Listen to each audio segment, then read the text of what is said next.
Welcome to Cooking Unlimited with Chef Crystal. I am Chef Crystal, and this is my third video, and I am celebrating Black History Month and our food culture.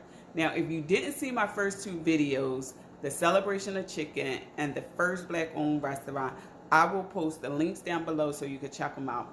And I forget to say this every time, but please hit like and subscribe and hit the post notification button so every time I post a video, you will get alerted. But this week we're talking about soul food. Now, I want to discuss how we got the name soul food, what soul food is, and how did it get from the south to the north. I've been messing up on that all day. I've been saying north to the south because I live in the north and I go down south, but from the south to the north. And the reality is, the word soul food didn't become popular until the 1960s and 70s. And I was born in the 70s. I was born in the late 70s, but I was born in the 70s. And it kind of seems astonishing to me that the word soul food just became popular, just became used more frequently. You would have thought it would be used for decades before now, but it wasn't. It was just becoming popular then. And the first actual publication of the word soul food to describe our Black food culture wasn't until 1965 in the Malcolm X autobiography. But a great proponent to push soul food to describe our Black identity was even more relevant when LeRoy Jones wrote an article entitled Soul Food. So, I thought that was very interesting that the word soul food actually didn't become popular till the most recent times. And, okay, we know when soul food started becoming used and became popular, but what is soul food? Now, soul food dates back way before slavery, but it was staples or foundations, I say, that's in soul food that was started when we were slaves and we was given rations. Now, we will only get a peck of cornmeal and 3 to 4 pounds of pork. And some of y'all eat 3 to 4 pounds of anything in one sitting by yourselves. So imagine getting 3 to 4 pounds of protein or meat for a week for your whole family. That's where some of our most iconic dishes or fun, staple dishes come from. Cornbread, bread and fish and meats with cornmeal, that fried catfish or that fried whiting, putting meats and greens, they ham hocks and collard greens, neck bones. That's where all that came from. That came from the rations that we was given as slaves. And so we made it work. We made it do what it do. And that's where our fundamentals come from and our foundation of soul food come from. We got how soul food became popular or was started being used. We got what the fundamentals and how we actually started creating soul food or the foundational dishes of soul food. But how did soul food get from the south to the north? Was because of the Great Migration. The Great Migration is where we were moved from the south up to the north. And because we was moving up to these unfamiliar cities in the north, we would cook, I know, get your thinking caps on. We would cook food from the soul that reminded us of the things we left behind. And I mean our families and loved ones.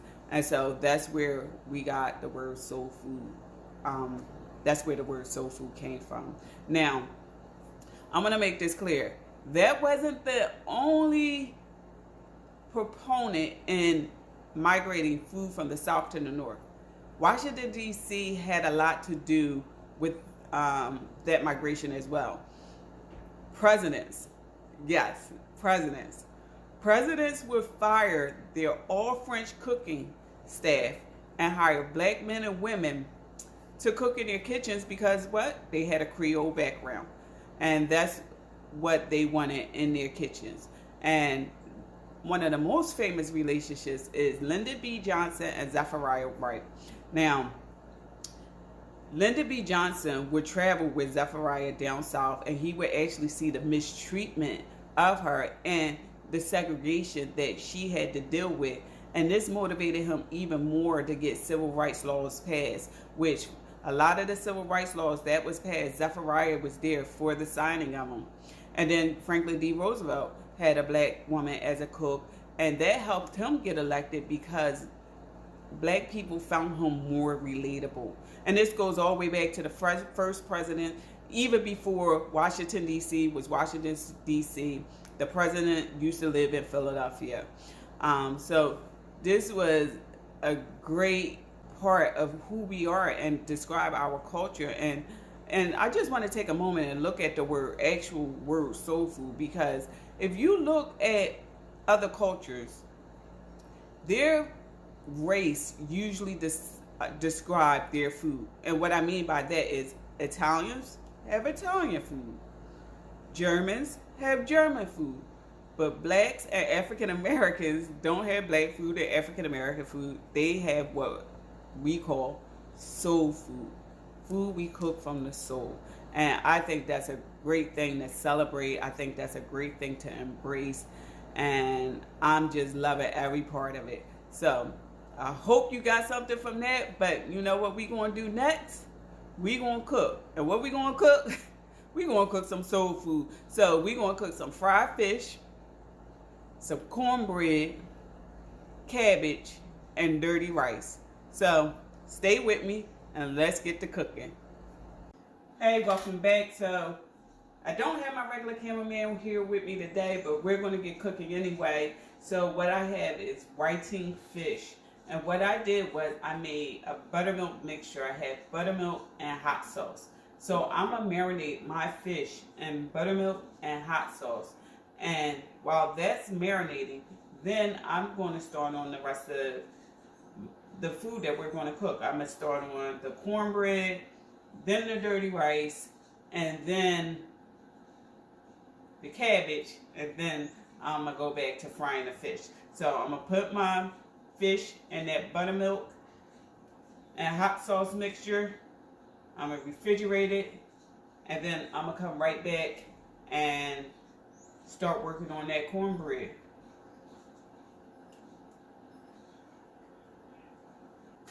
So I marinated my fish in the buttermilk and hot sauce. Now I'm going to work on my cornbread. And what I have here is I have cornmeal, flour, salt, baking powder,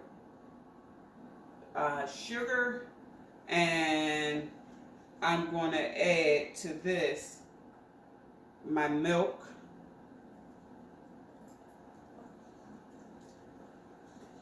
I have about a cup of milk.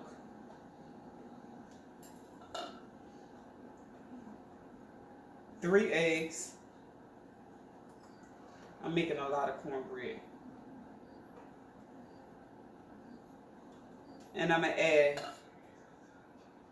about a half a cup of butter. Butter makes it better. I also grease my cast iron pan with unsalted butter. And I'm going to put this in a 400-degree oven.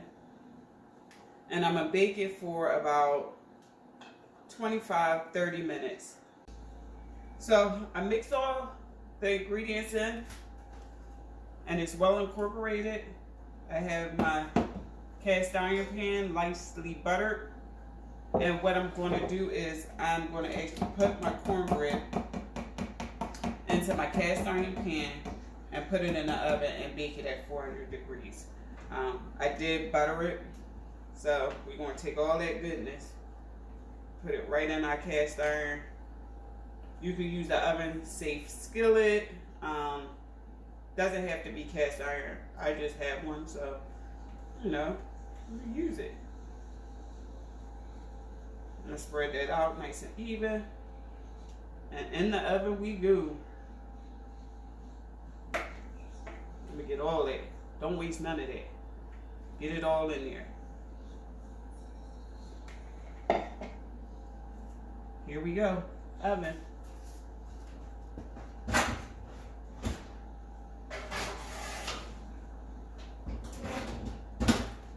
So now I'm about to do a small dice. So straight across, down, and I do all my cuts first, and then I go back and dice. So now dice just straight across. And that root is holding that onion together. Look at that beautiful dice. Fingers tucked, thumb behind. Beautiful. So we got our onions done.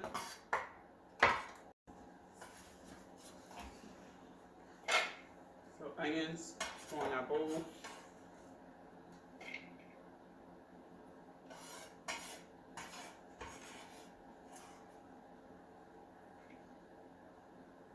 Now I'm going to take one celery, cut the top, cut the bottom off. I'm going to split it right down the center. And then I'm going to split it again into quarters. And now same thing. And I'm just fingers tucked, thumb behind, walking my fingers back with the knife. And there we have it. Look at that. You gotta bring that close to you. There you go. So then we're going to start our pan on medium-high heat, about a tablespoon of oil, and we're going to start sweating out our no bell peppers. You know why? Because they don't like them. I know, they corny. We're going to start sweating out our onions and celery.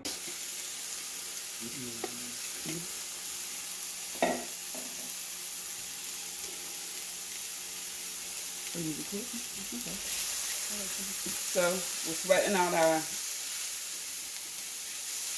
onions and celery.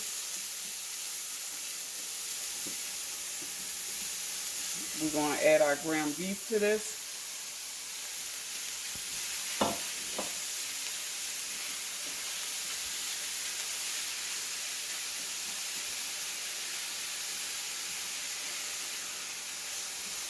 Cook this down.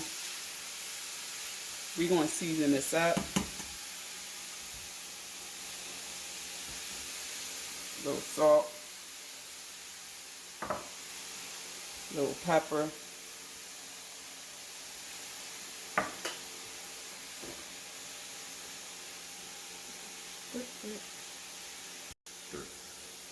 Okay, so we're cooking that down.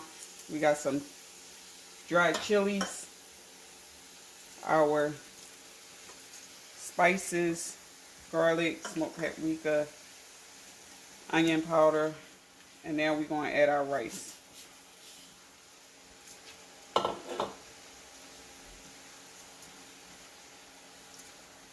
We're going to add about 3 cups of veg stock to that, chicken stock, veg stock, water, whatever you want, and then let that cook for about 20-25 minutes. Alright, see y'all in a little bit. Okay, so we got our rice going. We're about to start on that cabbage, but you know what we're about to check? We're about to check on that cornbread. Let's see what it's hitting for. Oh yeah. Oh my goodness. If you could, I keep saying, the world needs some smell-o-vision. Look at that. You see them crispy edges? Look at it again. That golden brown. Right there. Our table's going to be beautiful. Alright, but now we're going to get started on that cabbage. So, in my cabbage, it's not crazy. I just like to do an onion, a julienne. I'm going to take the top and bottom off.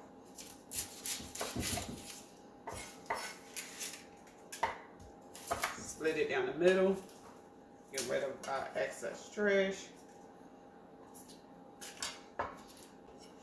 Take my knife, tuck the fingers, always. Nice thin slice.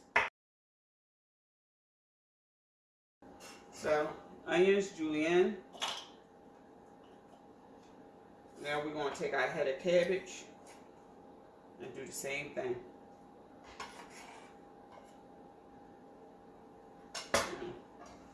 Head of cabbage. I'm going to take these couple layers off.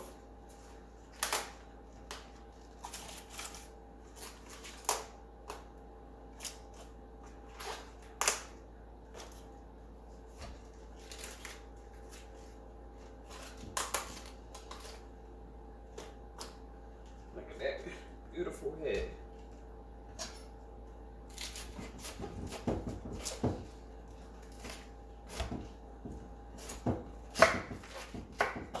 I'm gonna cut this in quarters.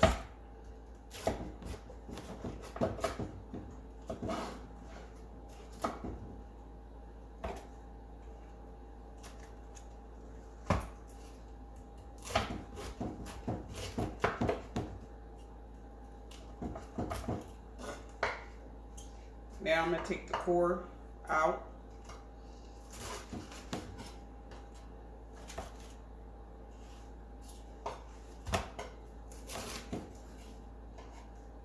And just do a nice thin slice on this.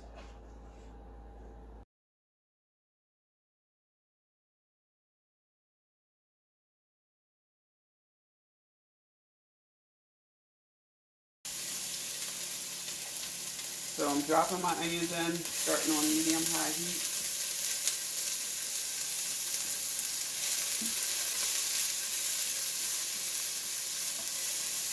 I like to season in between. I've used about a tablespoon of oil. So we're going to add a pinch of salt, some pepper,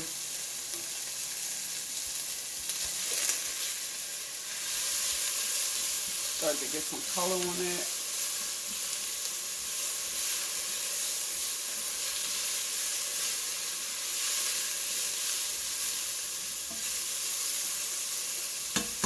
And then we're going to add our cabbage.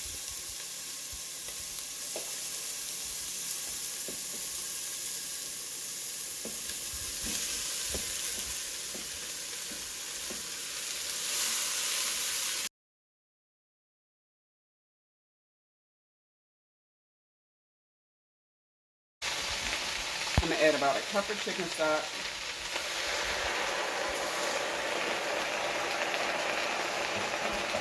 And I'm going to take my lid and put it right on top. And let that cook down. Okay, so our cornbread is done. Our rice is cooking. Our cabbage is cooking. And now it's just time to fry the fish. So I pulled my fish out that was marinated in buttermilk and hot sauce. I have my cornmeal mixture here. It has Old Bay, salt, pepper. And I have my oil heating up in the bag at 350, 360 degrees. So I'm going to do the breading method. So one hand wet, one hand dry, and put right here and then fry. So we're going to start, shake off the excess, and put a couple pieces in at a time.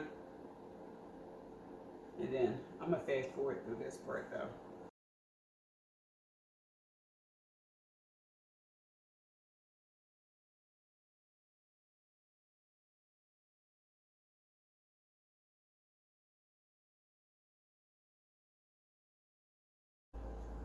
So now that all our fish is dredged in cornmeal, now it's time to fry. So our oil is at a piping hot 360 degrees. Our fish is ready to go. There we go. Fry it up. Don't overcrowd your pan. I might put 3 in here.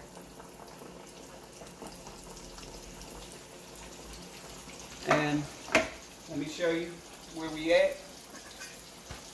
Our beautiful cabbage. Our dirty rice. And our fried fish. Now, we're going to fry all this up. Get ready to eat. There you have it, soul food. And what we made today is good for any given Sunday. We made homemade cornbread, dirty rice, cabbage, and fried fish. Now, you don't want to show too many people this because they'll be over your house any given Sunday. That's Cooking Unlimited with Chef Crystal, and we're out. Peace.